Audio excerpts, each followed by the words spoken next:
अरे यार सोचो तो सही, पेरिस 1911, एक ऐसा समय जब कला और संस्कृति का शहर अपने चरम पर था। लूव्र म्यूजियम भव्य खजानों से भरा हुआ, दुनिया भर के लोग यहां आते थे कला के अद्भुत नमूनों को देखने के लिए। लेकिन कुछ गायब है, कुछ अनमोल, एक ऐसी चीज जो सबकी नजरों का केंद्र थी। मोनालिसा गायब, हवा में उड़ गई। वो पेंटिंग जो लियोनार्डो दा विंची ने बनाई थी अब वहां नहीं थी। क्या आप उस समय के हंगामे की कल्पना कर सकते हैं? लोग सदमे में थे, हर कोई यही सोच रहा था कि यह कैसे हो सकता है। 21 अगस्त को जो सोचा भी नहीं था वो हो गया। एक साधारण सा दिन, लेकिन इतिहास में दर्ज हो गया। खाली दीवारें जहां कभी दुनिया की सबसे मशहूर पेंटिंग लटकी हुई थी। लोग हैरान थे, क्या यह सच में हो सकता है?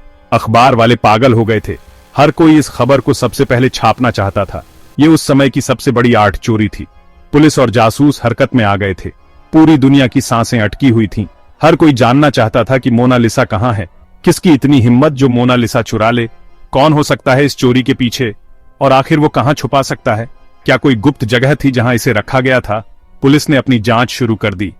हर सुराग जरूरी था, हर छोटी से छोटी जानकारी महत्वपूर्ण हो गई थी। हर संदिग्ध एक पोटेंशियल मास्टरमाइंड। क्या यह कोई अंदर का आदमी था या कोई बाहरी? दुनिया सांस रोक के इंतजार कर रही थी। हर कोई जानना चाहता था कि क्या मोनालिसा कभी मिलेगी, क्या मोनालिसा कभी मिलेगी, और अगर मिलेगी तो कब और कैसे? यह सवाल सबके मन में था। अब आप सोच रहे होंगे जाकिर भाई, एक पेंटिंग के लिए इतना ड्रामा क्यों? अरे ये कोई आम पेंटिंग नहीं है मेरे दोस्त, ये मोनालिसा है।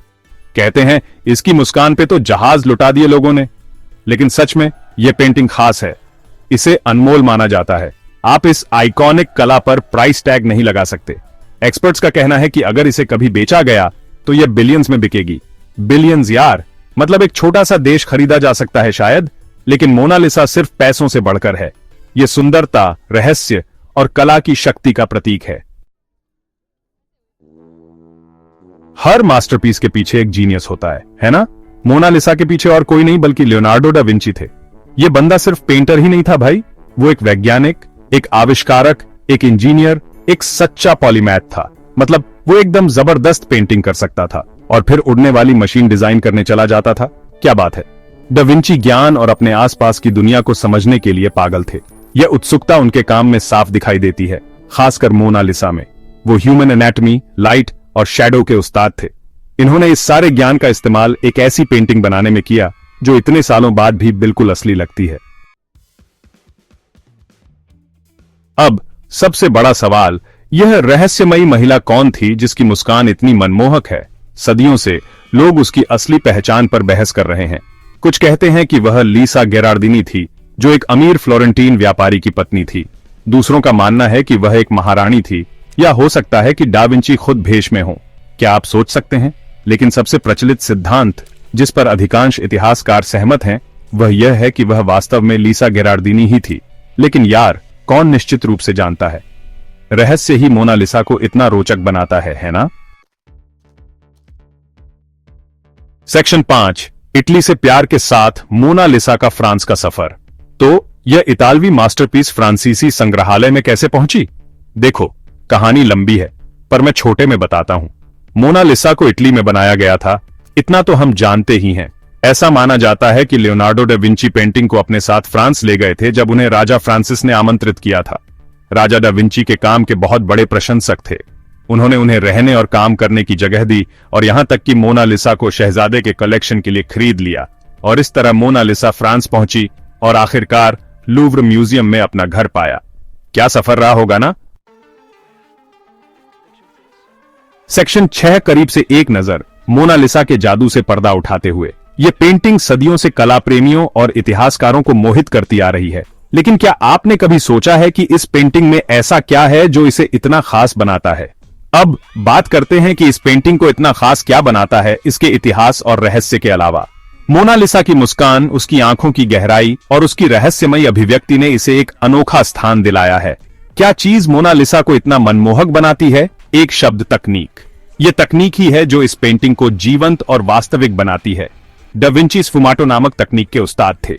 यह तकनीक उनकी पेंटिंग्स में एक विशेष प्रकार की गहराई और यथार्थवाद लाती है। यह एक इतालवी शब्द है जिसका अर्थ है धुएं जैसा या मिश्रित। इस तकनीक का उपयोग करके दा विंची ने रंगों और स्वरों के बीच मुलायम धुंधले परिवर्तन बनाए। उन्होंने इसका उपयोग रंगों और स्वरों के बीच मुलायम धुंधले परिवर्तन बनाने के लिए किया। यह तकनीक पेंटिंग को एक अद्वितीय गहराई और यथार्थवाद प्रदान करती है। मोनालिसा के चेहरे को गौर से देखें, खासकर उसकी आंखों और मुंह के आसपास। आप देखेंगे कि रंग कैसे मिलते हैं और एक दूसरे में घुलते हैं। देखें कि रंग कैसे मिलते हैं। यह दा विंची की एस्फुमाटो तकनीक का जादू है। यही एस्फुमाटो का जादू है मेरे दोस्त। यह तकनीक पेंटिंग को एक अद्वितीय गहराई और यथार्थवाद प्रदान करती है। यह तकनीक पेंटिंग को गहराई और यथार्थवाद का एहसास देती है, जो अपने समय से बहुत आगे थी। दा विंची ने इस तकनीक का उपयोग करके पेंटिंग को एक नया आयाम दिया। ऐसा लगता है जैसे वह सीधे आपको देख रही है, चाहे आप कमरे में कहीं भी खड़े हों। डरावना है ना? यह दा विंची की अद्वितीय तकनीक और उनकी कला की गहराई का प्रमाण है। सेक्शन 7 मामला सुलझाया गया। चोर, पेंटिंग और प्रसिद्धि का खेल। यह कहानी है एक साधारण आदमी की जिसने एक असाधारण काम किया। याद है लूव्र की चोरी? तो कहानी में अब और भी तड़का लगता है। 1911 में जब लूव्र से मोनालिसा गायब हो गई थी तो पूरी दुनिया हिल गई थी। चोर आखिरकार पकड़ा गया, लेकिन यह कोई पेशेवर चोर नहीं था, बल्कि एक साधारण आदमी था। यह विंचेंजो पेरूजा नाम का एक इतालवी मिस्त्री निकला। एक ऐसा व्यक्ति जो शायद ही किसी के ध्यान में आता। वह वास्तव में लूव्र में काम करता था, एक साधारण कर्मचारी जिसने एक असाधारण योजना बनाई। क्या आप विश्वास कर सकते हैं? एक साधारण मिस्त्री ने दुनिया की सबसे प्रसिद्ध पेंटिंग चुरा ली।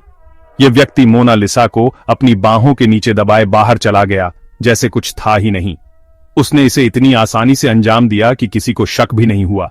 उसने दावा किया कि उसने इसे इटली में वापस करने के लिए चोरी की थी। उसका मानना था कि यह पेंटिंग इटली की धरोहर है। आप उसकी बात माने या न माने, यह मुकदमा एक सनसनी बन गया। हर कोई इस मामले पर चर्चा कर रहा था, और पता है क्या, इस घटना ने मीडिया में भी खूब सुर्खियां बटोरी। इस सारी प्रसिद्धि ने मोनालिसा को और भी प्रसिद्ध बना दिया। लोग अब इसे और भी ज्यादा देखने के लिए आने लगे। ऐसा लग रहा था जैसे पूरी दुनिया उसकी रहस्यमयी मुस्कान के लिए पागल हो गई थी। उसकी मुस्कान में छिपे रहस्य ने लोगों को और भी आकर्षित किया। सेक्शन 8 मोनालिसा विरासत, एक प्रतीक और इसका प्रभाव।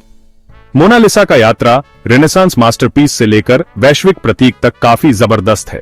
इसकी अनगिनत बार एनक्यूएल की गई है, इसका मजाक उड़ाया गया है और इसका हवाला दिया गया है। फ्रिज मैग्नेट से लेकर हॉलीवुड फिल्मों तक मोनालिसा हर जगह है। वह एक मीम भी बन गई है यार। लेकिन पॉप कल्चर के संदर्भों से परे मोनालिसा की विरासत सुरक्षित है। यह समय और संस्कृति से पार कला की शक्ति की याद दिलाता है। यह जीवन के सभी क्षेत्रों के लाखों लोगों में विस्मय और आश्चर्य को प्रेरित करता रहता है, और यही चीज मेरे दोस्त इसे वास्तव में अनमोल बनाती है। सेक्शन 9 कैनवास से परे, मोनालिसा का कालातीत आकर्षण। तो लीजिए, आपको पता चल गया। मोनालिसा की कहानी एक अद्भुत सफर है जो रहस्य, षड्यंत्र और कला इतिहास से भरी हुई है।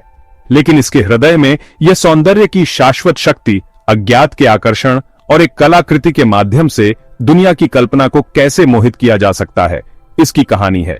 अगली बार जब आप मोनालिसा की तस्वीर देखें तो गौर से देखें। उसकी रहस्यमयी मुस्कान में छिपी सभी कहानियों के बारे में सोचें। हो सकता है कि आप जो खोजें उससे आप हैरान रह जाएं।